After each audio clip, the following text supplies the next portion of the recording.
Microsoft 365 users now have the ability to create and send professional looking newsletters through Outlook. That's Outlook Classic, Outlook for the web, and New Outlook. It also has a dedicated website that has a dashboard with all your drafts and all your published newsletters in one place. But there was one catch. You can only send the newsletters internally. So I started thinking, I want to take advantage of this new functionality, and I've come up with a workaround in 4 easy steps. Let's get started. I have already created and published my newsletter. Make sure you watch this video to give you the step-by-step instructions on how to create a newsletter, how to create a template, give you a walkthrough of the dashboard.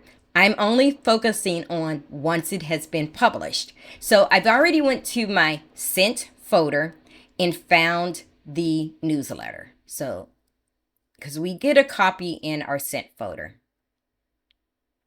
And let's open it.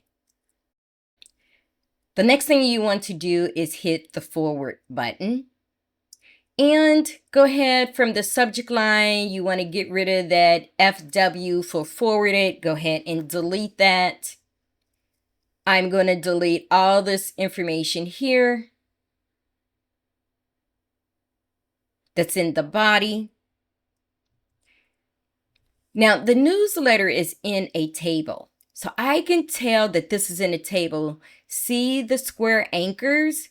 So I don't want this just because this hyperlink is going to take them to the actual Outlook newsletter portal, which they don't have access to. Only internal tenants will have access. So I'm going to just click on the table from the menu and say, delete this row.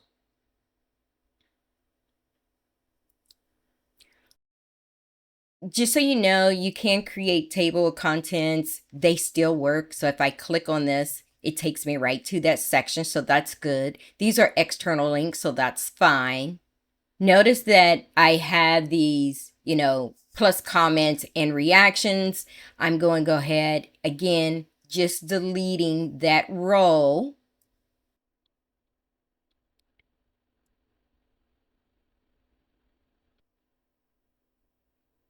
Also here, add comments. You want to delete that row. You also want to delete this row as well because it's including your newsletters group logo and the link to it. Again, external users will not have access to it. Table, delete entire row. And I don't want that extra line. And we're going to delete all of that as well. So the last thing that you want to do is use your mail merge, start a mail merge. And in the recipient fields, you want to add the names. That's it. Now you can send it. Now, if you're not familiar with how to use the mail merge, I do have some great tips around it. Make sure you watch this video. So in 4 easy steps, I cleaned up my newsletter and now I'm ready to send it externally. Now, go work your magic.